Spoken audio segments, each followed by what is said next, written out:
Welcome back to Priya's recipes. मस्त असा पाऊस पडत आहे आणि या पावसामध्ये वडापाव तर झालाच पाहिजे.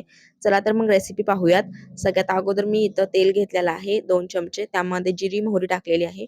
मोहरीचा वापर जरा जास्त करायचा आहे. छान जिरी मोहरी तळल्यानंतर यामध्ये मी अद्रक, लसूण आणि मिरचीची पेस्ट टाकलेली आहे. याला सुद्धा छान असं मिक्स करून घ्यायचंय. त्यानंतर हळद आणि चवीपुरतं मीठ टाकायचं आहे.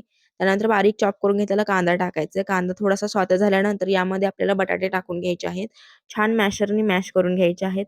वरून भरपूर अशी कोथिंबीर टाकायची आहे. मस्त अशी आपली बटाट्याची भाजी तयार आहे. त्यानंतर इथं मी आता बेसन तयार करून घेत आहे. त्यासाठी 1 वाटी बेसन घेतलेलं आहे. त्यामध्ये थोडीशी हळद, चवीपुरतं मीठ टाकलेलं आहे, थोडासा ओवा आणि एकदम थोडंसं चिमूटभर आपल्याला यामध्ये सोडा टाकायचा आहे. या सर्वाला छान असं जेवढं पाणी लागेल तेवढं मिक्स करून घ्यायचं आहे.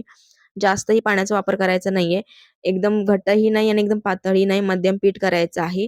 त्यानंतर अशा प्रकारे आपण वड्या तयार करून घेणार आहोत. जी आपण बटाट्याची भाजी करून घेतली होती त्याच्या. छान असं बेसनमध्ये डीप करून अशा प्रकारे गरम तेलामध्ये एकदम छान अशा तळून घ्यायचे आहेत. त्यानंतर थोडीशी मी बुंदी पाडून घेतलेली आहे. यामध्येच लसूण टाकायचं आहे. याची एकदम मस्त अशी आपण चटणी तयार करून घेणार आहोत. चटणी तयार करताना थोडंसं मीठ आणि मिरची पावडर सुद्धा टाकायची आहे. त्यानंतर मस्त अशा मीठ लावून घेतलेल्या मिरच्या आपल्याला तळून घ्यायच्या आहेत. त्यानंतर मी आता वडापाव तयार करून घेत आहे. वडापावमध्ये एकदम छान अशी आपण जी चटणी करून घेतलेली आहे ती टाकून घ्यायची आहे. त्यानंतर वडा ठेवायचा आहे.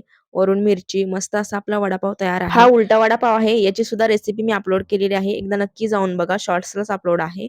एकदम छान असा आपला वडापाव तयार आहे. तुम्हाला रेसिपी कशी वाटली कमेंटमध्ये नक्की सांगा.